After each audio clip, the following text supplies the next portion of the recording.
logistics company that helps clients like the Chicago Cubs, Wells Fargo, Caesars Entertainment, Miami Dolphins, Morgan Stanley, and the John Maxwell Company, just to name a few, and helps them execute year-round gifting strategies. His unique approach to relationships led him to become the #1 salesman for a $250 million direct sales company by the time he was 23. He was #1 out of 1.5 million sales reps. He now speaks widely about gifting strategies, strategic gifting, and relationship building to help CEOs and sales teams and sales reps drive referrals and open the door to elusive decision makers. 8%, get on your feet, bring a ton of energy, and help me welcome to the stage the one and only John Ruhlin.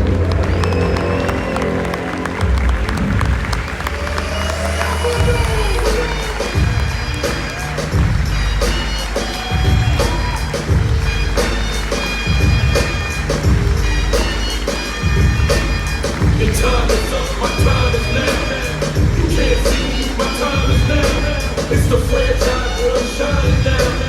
You can't see me, my time is down. From God or fell off, I'm still hot, knocking John Ruhlin! Stack that, plus I can't turn the swing off. Franchise to a big business. Good afternoon. Good afternoon. I mean, this feels like the NFL draft more than it feels like an insurance conference, right? I mean, you walk out, there's lights, and this is been on a lot of fun stages with Cody. You're right, the AV team and what you guys deliver is fantastic. So, yeah, round of applause for Cody and for the AV team again. So I'm sure at least a few people in the audience are like, how did the gifting dude get on main stage? Like, did he know Cody's uncle?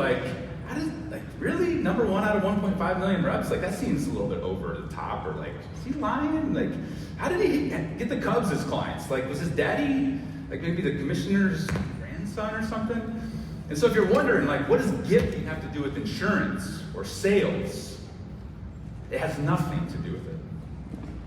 At a core level, I'm not going to talk for the next 20 minutes about gifting, but I am going to talk about showing up in uncommon ways for relationships.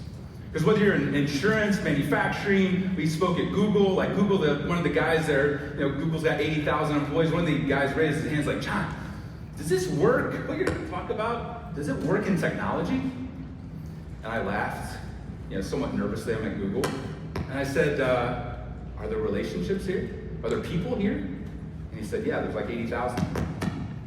I'm like, then it works. It works in Idaho, it works in Africa. So I'm not going to talk about gifts, I'm going to talk about how to show up in uncommon ways for relationships. And before I dive into the core of my message, I think it's helpful to kind of go back, because sometimes when you see people on stage, maybe they got lucky, maybe they had the right daddy, the cousin, grandpa, whatever else. Maybe you grew up in the right country club in LA or New York. The exact opposite is true. We having some issues on tech, or am I just hearing that? All right, is that better? Bad. All right, so I'm triple mic now, but that's fine. First time for everything. So I grew up, not in LA, not in New York, I grew up on 47 acres in the middle of Ohio. I was one of 6 kids. Any Buckeyes here? I know that's annoying as all get out for everybody else. I'm not gonna keep. So I grew up in a town of 317 people. I grew up one of 6 kids. This is me on the farm. If you don't recognize me, I'm the cool kid on the far right with the glasses and the denim on denim. Before it was cool to have denim on denim, I was rocking that. As you can see, I'm not smiling because I didn't really like growing up on a farm. We had a 1-acre garden. We heated our house with wood. I milked goats every morning. Not exactly one of the more sexy things. I was the kid that showed up at school every morning, smelling a little funky. I was up at 6 a.m. That was me. And so I did everything I could to not do blue collar work. I was I'm gonna get straight A's. So I got straight A's from the time I was in kindergarten until 12th grade. I was I'm gonna get out of Dodge. and I might make my mom proud, and so I was gonna go be a doctor, a DO, or a chiropractor or something, just something. You grow up poor, you're like, who makes money? I think lawyers make money, I think doctors make money, and I chose doctors. And so, I go into undergrad, I'm 18 years old, I'm like, how am I gonna pay for med school? You go work at Gap at the time, it was like $4 or $5 an hour minimum wage. I'm like, that's not gonna get me to where I wanna go. And so I didn't want to graduate with a bunch of debt from med school, so I'm like, what can I do? And so I'm like, I could wait tables. And then I found out a buddy of mine, who was a seminary student, he starts selling these crazy Cutco knives. Show of hands if you heard of Cutco. I was this country bumpkin, I had no idea what Cutco was. And so I was like, if Steve Wiggers, who couldn't sell water to somebody in the middle of the desert, can sell these knives. And I remember going up to Steve, I'm like, Steve, is anybody buying these things? He said, yeah, I just sold a set last night. And I said, how much was a set? He's like, $4 grand. Might as well have said $4 million. I was like, $4,000 for knives? He said, yeah. I said, but you suck at sales. He's like, I know. I said, why'd they buy it? He's like, the training's good, the product's good, they just buy. So I was like, if Steve Wiggers can do it, I can at least try. So I literally wore my glasses to look smarter in the interview. I wore the one tie I had on, and I go into the interview and I get hired. And I remember like going to my mom, who was one of 13 kids. I'm like, Mom, I got this job, I'm gonna pay for all med school. She's like, what is it? I'm like, I'm selling knives.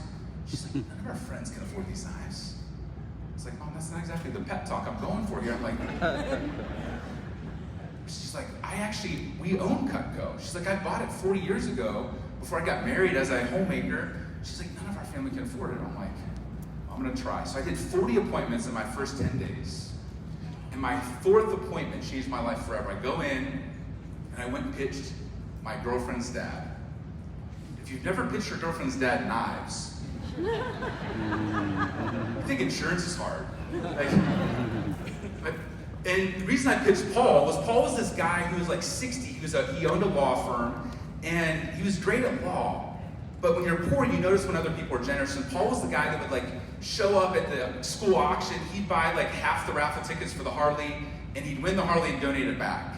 And then the next week he'd find a deal on noodles. He'd buy a semi-load of noodles, and he'd literally buy like 40 grand of noodles. And everybody at church the next Sunday, all 200 people would walk away with like 20, a year's supply of noodles. I'm like, Paul, 40 grand for noodles? And he just smiled. He'd be like, John, I just love showing up for people that way. And so I work up the courage, I pitch Paul these knives. It's uncomfortable as I'll get out, but he doesn't make me feel weird. And he leans back in his chair, he's like, I want to buy a set for myself and my 3 unmarried daughters. I love this stuff. I think it's great. And then he comes back to me with this question. Changed my life forever. He's like, John, I want to help you hit your goals, but I don't know what else I can buy. This stuff lasts forever. So a week later, I come back and I pitch my girlfriend's dad knives for the second time in 2 weeks. I'm like, Paul, you're always giving things away to your clients. You got these clients and centers of influence or referral partners, employees. Would you think about, like, a lot of your clients are dudes in the Midwest, they're into hunting. Would you think about buying 100 of these $100 pocket knives? And I'm pouring with sweat because I'm pitching, like this is awkward. And he leans back, salt and pepper hair, doesn't make me feel uncomfortable. Once again, he's like, John, I'd like to order 100 pieces, but I don't want to order pocket knives. And I had this kind of like deer in the headlights look like, what do you want to buy? He said, I want to order 100 paring knives. Paul, I'm going to give a bunch of dudes that are CEOs of million and billion dollar companies like a kitchen tool? Like I'm 20 at the time, I'm like country bumpkin. I'm like, Paul said he's going to paring knives as you want, but why? I remember it was like this yesterday, it was 22 years ago. He said, John, the reason I have more referrals, more deal flow, more access, you name it. I found out a simple truth in business when I opened up the firm 35 years ago. And that's if you take care of the family in business, everything else seems to take care of itself. And so for me, it was like this mind-blowing moment. I was like, oh my gosh, this isn't about the stupid knives. Paul understands psychology of relationship building and reciprocity. If you pour into a relationship, he played the long game before Vaynerchuk and all these guys were talking about the long game. Paul would show up for these relationships that then 20 years later they'd inherit money or land or whatever else, and they never forgot that Paul treated the CEO and the janitor at the same level. He just loved on people. And so I'm 20 at the time, and I'm like, I want to be Paul when I'm 60. I got 40 years to get there. And so I start mimicking what Paul was doing. As a college kid, instead of buying beer in college, I'm buying knife sets. And I'm sending them off to CEOs of $200 million companies with a handwritten note in my dorm room. Carve out 5 minutes for me. I promise it'll be worth your time. I get phone calls back in my dorm rooms before cell phones.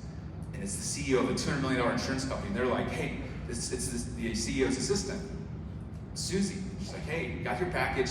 Mr. Smith was super impressed. He wants to meet with you next Tuesday at 3 o'clock. I'm like, frick, I got class at 3 next Tuesday. I guess I'm skipping class. So I go in the one suit I have on, I'm like all decked out to the nines, or at least I thought the nines. Looking back, it was embarrassing.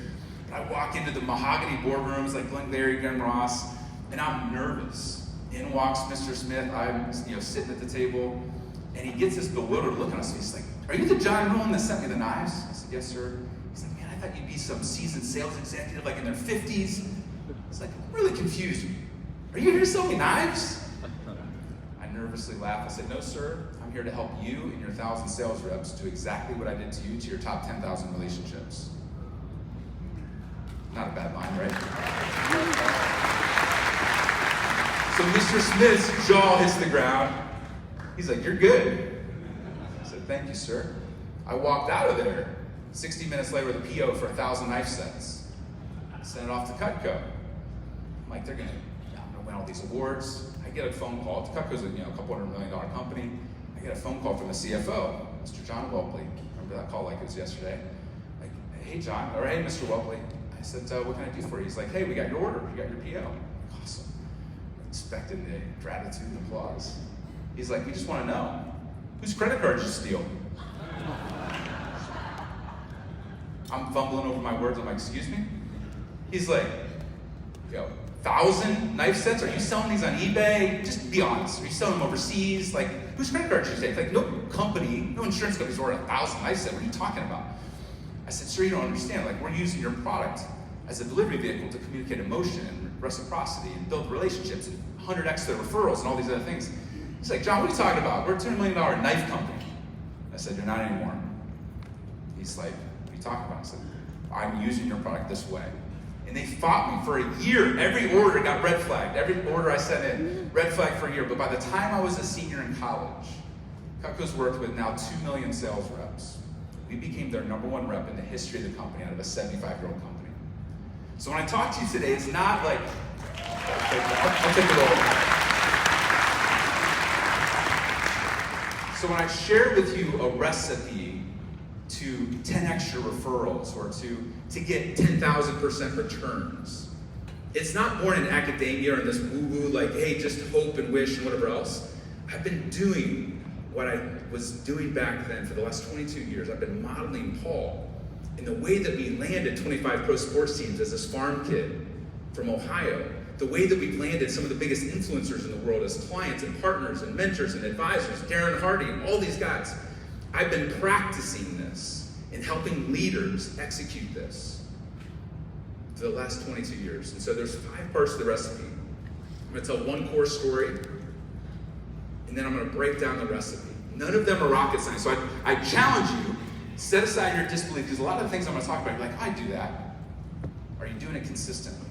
Are you doing the whole recipe? Because a lot of times people are like, John, I did gifts, I do swag, I do whatever. Like, it didn't work. I said, you doing giftology? They're like, well, I'm doing giftology-ish. I said, giftology-ish, okay. I said, imagine if you're baking bread. Just put a little water, some flour. You do everything, but you don't put yeast in. Guess what you don't get? You don't get bread. One little ingredient. So as I'm walking through the recipe, every part is important. And a lot of times people cut corners when they're trying to scale their business, whether as a sales rep, whether they're manufacturing, it doesn't matter. If they're in the relationship building business, a lot of times it's like, I got too many relationships, they start cutting corners. And they miss parts of the recipe, and they don't get the results. They don't get the return on relationship that they're looking for. So there's 5 parts. Got a fun little story I'm going to share with you guys. And then I'm going to break it down. And then we're going to bring up Ed in my lap. Sound good? You guys good with that? So the first part of the recipe is personalization. Is it personalized? Personalization. So 15 years ago, I go, actually in Texas, of all places, I got involved with a prison ministry down in Houston, and I meet one of the most well-connected guys just outside of Houston, College Station, and it's an entrepreneurship program. And so after that, this most well-connected person on the planet shows up in Cleveland. He said, John, I want to get together with you. So I got to dinner. There's like 5 people around the table, all ballers. I'm 27 at the time. And I don't belong, I don't deserve to be there, but had a relationship with the most connected man. One of the guys is like, John, I really like your style. Let's go out to dinner next week, just me and you. So I show up, we're at like Fleming's, and he starts talking about the different companies he owns. And I said, Chris, how many companies do you own actually? Like, controlling interest stuff. He said about 20. I said, wow. He's like, you know what? There's this group I think you need to be a part of. It's called EO. You ever heard of it? I have no idea what you're talking about. I said, are you a member? He said, yeah. I said, he's like, I think you should join. I said, if you're a member, just how much is it? Actually, it doesn't even matter. Here's my credit card. I want to sign up. So I joined EO, and he's like, you know what? There's another event coming up in Vegas. It's like the 25th anniversary. You should go to that. I said, sign me up. I'm in. So I get a credit card bill a month later on my Amex, and I see the biggest number I've ever seen on my charge there is $10,000. At 27 years old, I was like blown away. I was like, holy crap, it costs a lot of money to hang out with CEOs. So I go out to Vegas, and like Steve Wynn is speaking to us, and Kiss, they wanted to bring Kiss in, they didn't have money. One of the guys just said, I'll write the check for $250,000. I'll bring him in privately. And when I heard that, the country farm boy in me that's insecure, I almost left the event. I was like, I am way out of my league here. And then I remember the $10,000 charge on my Amex. I was like, John, you better suck it up and go get $10,000 in value from this. So I go to all the breakouts, and one of the breakouts I went to, I almost didn't go because it was like about a junk company. I was like, what's a junk company going to teach me? And then I read his bio. It's like on Oprah, went from 2 million to 127 million. I'm like, okay, I'm in.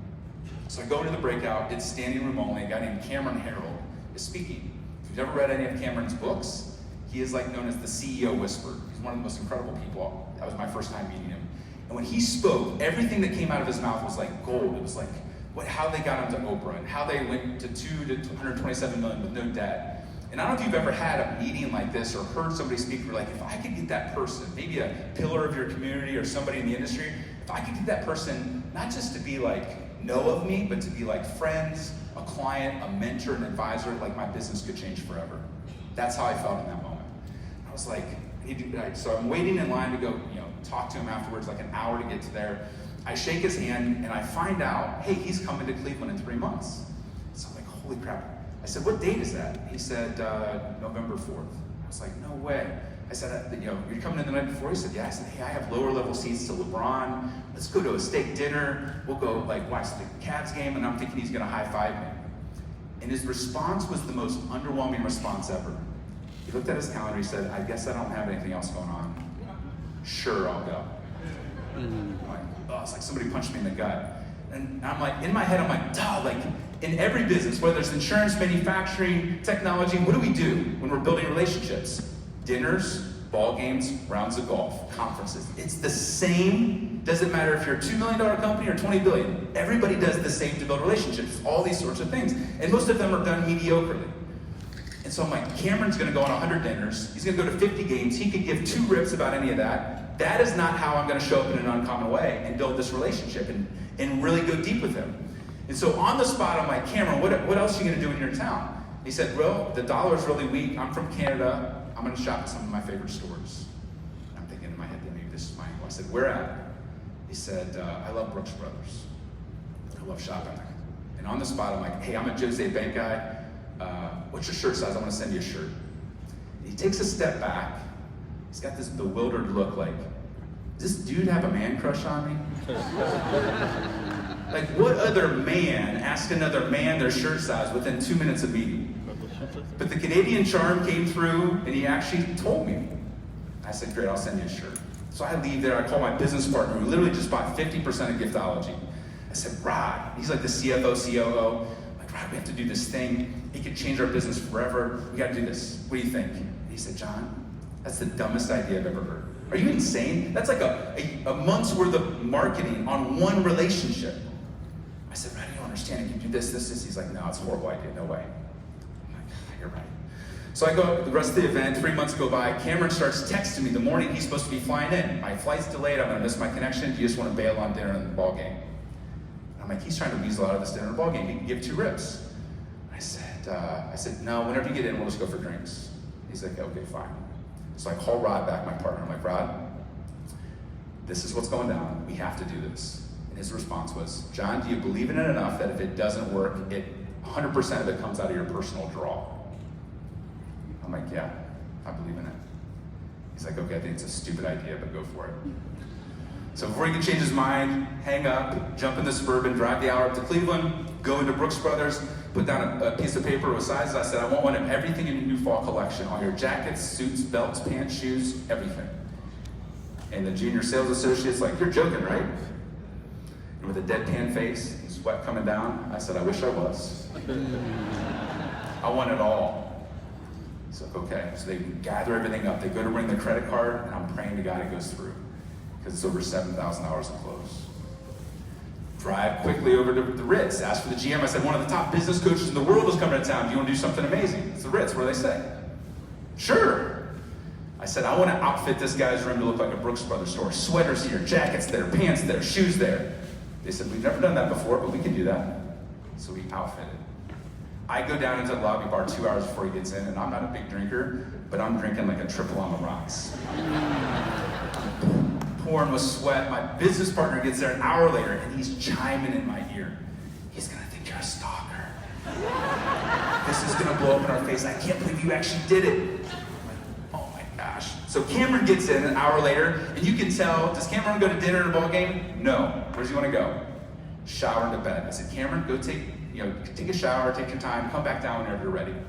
He's like, okay, fine. Goes in the elevator, comes back down. 20 minutes later, he's floating.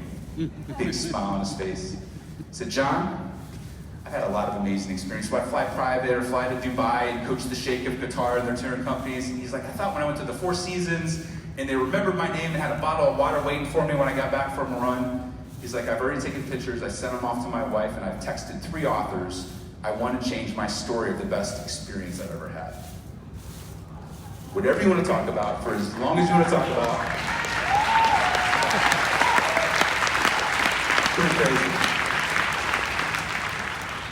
Whatever you want to talk about, for as long as you want to talk about, I'm all ears. So I go that night, I'm just learning, I'm asking questions, I'm not pitching, I'm not doing anything. After that, I continued to send for the next 10 years. I invested another $10,000 to $15,000. Full knife sets with quotes, leather goods, wine tools, you name it. Never asked for anything. And people are like, John, you had them at hello, you had them at 7K. Why did you continue to love on that relationship that way? And I said, because when you show up for relationships because you want to, because you chose to, not because you had to, is when it means the most. And so that $20,000 investment, I did the math the other day. If I want to hire a sales rep, I'd have to pay hundreds of thousands of dollars. Even a good assistant, 50 grand. That $20,000 has turned into multi-7 figures. And the last time I checked, that's at least a 50x ROR. Show me a Facebook ad campaign. Show me another part of your business where you can grow better and faster than you through human relationships. Most businesses rise and fall based on a handful of relationships. Even Microsoft, if you talk to Bill Gates, he'll tell you it was a few hundred people that got him to $20 billion. Yes, it's cool to have 10 million followers on Facebook or on Instagram or whatever else, but oftentimes our businesses rise and fall on a handful of humans. Cameron became a sales rep for my brand for the last 15 years. When he speaks on stage, he talks about me. When he has 300 different CEOs that he works with, guess who he refers? And never asks for a commission. He does things with one phone call that a sales rep couldn't do in 20 years. And so when you think about investing in humans, whether it's your employees, Paul got this to a T. He invested in people, whether it was a receptionist, whether it was the people that he wanted to engage with, he treated them like a human. And if you look at the things that we did for him, guess how many of them were branded Giftology? 0. People are like, John, how'd you get branding from it? I'm like, if I gave you a Rolex, would I have to put Giftology on it for you to remember where it came from? Hell no! When you put your logo on it, you take it from being a gift to a promotional product. Actually, it's a manipulation. The personalization of making it all about Cameron and his family and his quotes and what he cared about. Every single thing was personalized to him. And so whether you can do a $7,000 experience or not does not matter. I would challenge every person in this room has probably wasted $7,000 on stupid stuff in their business. Swag and peanut brittle and all this crap. ads that didn't work, or golf boondoggles, or whatever. But whether you can spend $7 grand or not is not the point. Whether I'm sending a $200 chef knife, it's always personalized with that person's name. It's always personalized with that person's spouse's name, their family name. It becomes an heirloom versus what most people think gifting is, which is a promotional item. Hey, here's something with crappy from China with my logo on it. Go be a billboard for me. $1 million client. How does that feel? Where's that going to end up at? Goodwill. At best. But when you personalize it to the person and make it all about them, they shine the spotlight back on you. So your centers of influence, your referrals, personalization. The second part is inner circle. Inner circle. The reason I continue to send 80% of the things that we do, and even for Cameron, after the Brooks Brothers, the knives, people are like, why the stupid knives, John? Like, that was like 20 years ago. And I'm like, to this day, we still move millions of dollars in knives. Why? So last time I checked, where do people break bread with their inner circle? Whether you're in Idaho, Africa, whether you make $20,000 a year or $20 million a year, you bring your clients, your friends, your mentors, your advisors, if they're close with you, you break bread in your home together with the people that you love. And so a set of knives that's personalized with quotes or engraving or whatever else, that's handmade, that's all about them. Like, we actually did one of those crazy knife sets. I had a client reach out and said, hey, I want to do something for Tony Robbins. And I said, Pete, we're going to do knives. He's like, shut up, we're not doing knives. And I said, Pete, do you trust me? Are you the gifting expert or are we? He's like, all right, John, what are we doing? I said, we're going to take the biggest knife set Cutco makes. It's like $6,000. We're going to engrave 80 quotes of wisdom that Tony and Sage have spoken out over the last 4 years. And then we're going to put it inside the special wood box. And you're going to talk about legacy and being reminded in future Robbins generations being affected by the legacy that Tony and Sage created today. They sent it off. Pete didn't hear anything for like 4 months. He's pissed. I said, Pete, you trust me? He's like, yeah, I trust you, John, but that's a lot of money, man. $10,000 on a knife set? I said, trust me. 4 months go by, he gets a voicemail. Not from Tony, it's from Sage. She's in tears. Pete, this is one of the most thoughtful things that we've ever received. I can't thank you enough. We're going to treasure this for generations.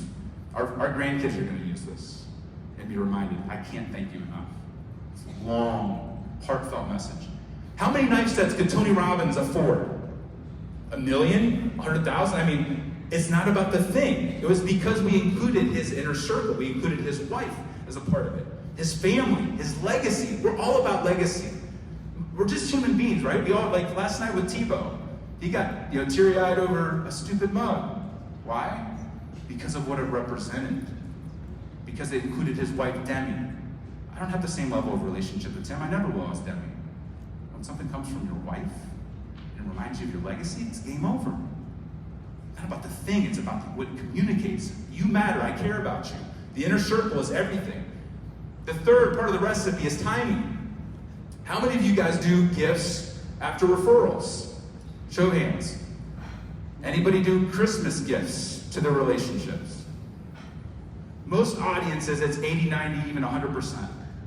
People will call us, China, I want to do referral gifts, or I want to do holiday gifts. Or when we sign a big deal, I want to do a gift. And I'm like, nope, you can't do that with us. Our agency will not execute referral gifts. And they're like, are you kidding me right now? I said, no. I said, can I ask you a quick question? They're like, sure. I said, are you in the relationship business or the transaction business? And I don't care if somebody's selling toilet paper. They're never like, oh, we're the lowest commodity, we're the lowest price. No, everybody's like, oh, we're all about value and relationship, even for some toilet paper. And I said, when somebody gives you a referral that's worth $50,000 or $5,000 or $5 million, and you send them, you think your daddy Warbucks sending them a $500 bottle of wine, what did you just turn that relationship into? A transactional tit-for-tat relationship. You get a $50,000 referral, here's your token of appreciation. Would you ever call that relationship a token relationship? The reason people call it a token is it's an excuse to give a sucky gift at a transactional time. We call them artifacts because an artifact talks about like legacy and generations and decades and the impact and something you're going to pass down. Like a lot of these pieces, these mugs and these different things, like I had a celebrity the other day sent us a video. I said, John, if my house was on fire, outside of my kids, This is what I'm grabbing. The clay itself is worth 20 bucks. The reason it's $2,000 to $10,000 is because of the heart and the meaning and what it represents. That's why I've had mentors that are like, John, that mug compared to my $50,000 watch, I'll take the mug because of the story and the meaning that's attached to it. Insurance will replace the watch. No meaning, no story there. But the timing, when you give something to somebody, not because you had to, not because they sent you a piece of business, not because the employee's getting ready to leave, not because it's renewal time, you send it to them because you value the relationship. You chose to say, I care about you, I see you, and you matter. The timing, that's why we don't allow Christmas gifts. Why? Because everybody's conference table, doesn't matter what industry you're in, what do they look like?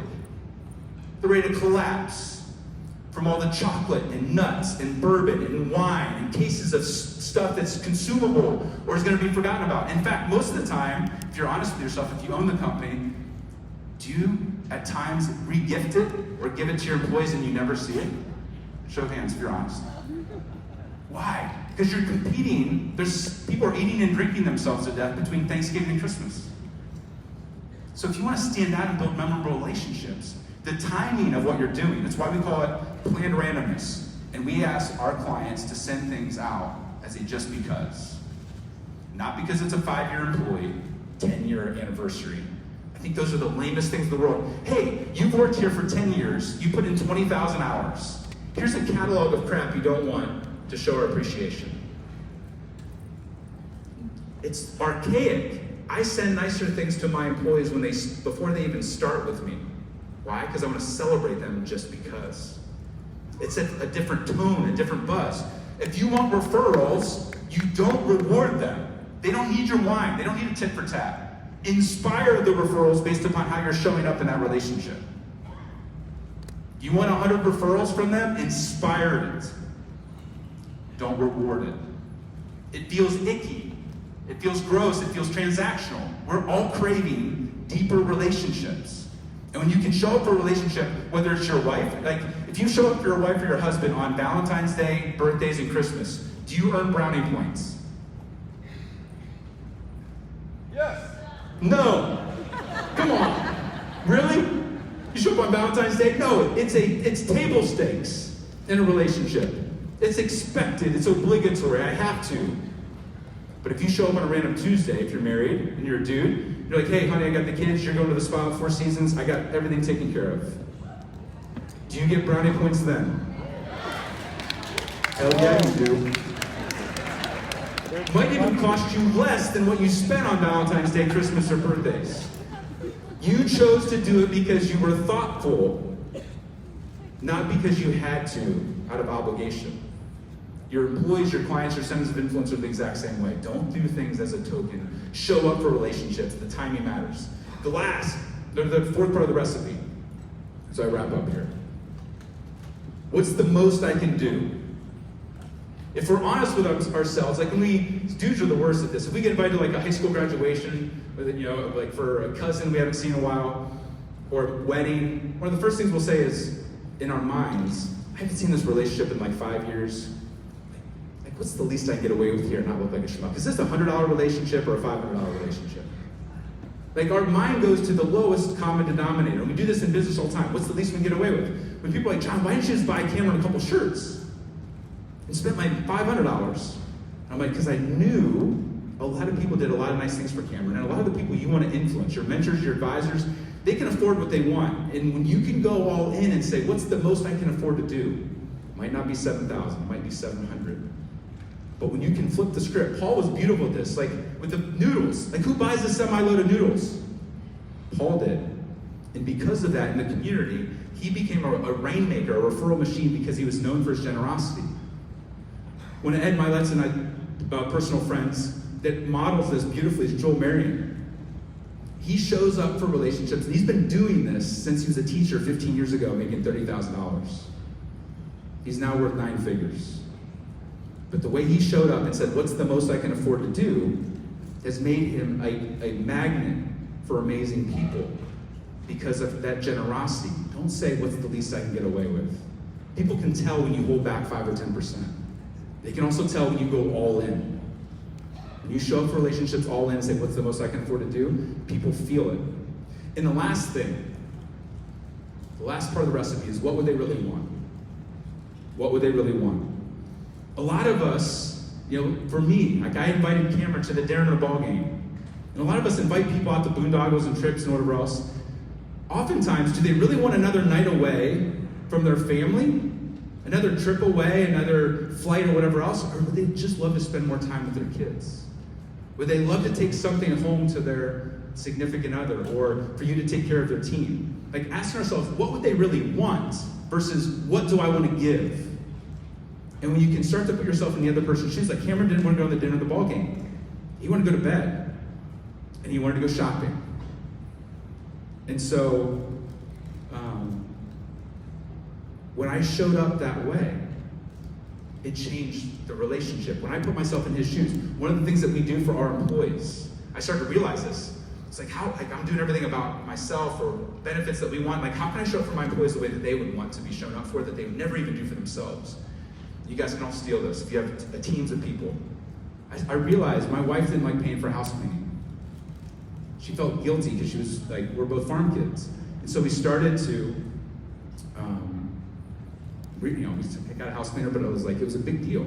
So I'm like, I wonder if my employees feel this way. So I started to offer, I said, hey, you can't take the cash, but if you work at Giftology, you get your house cleaned every other week.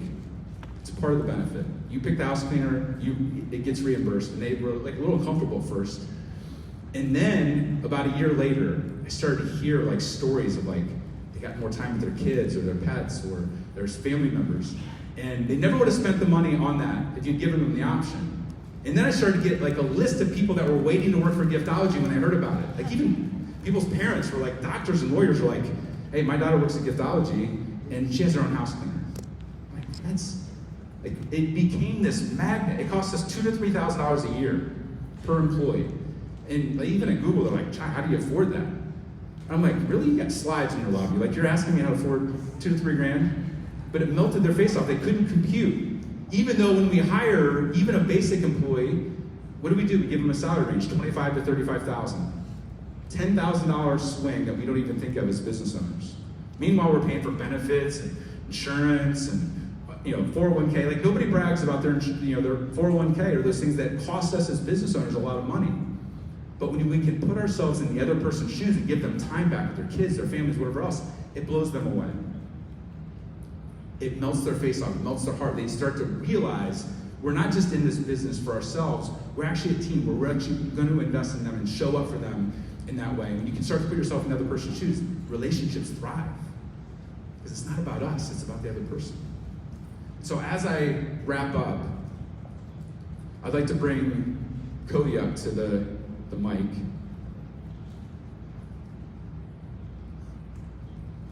And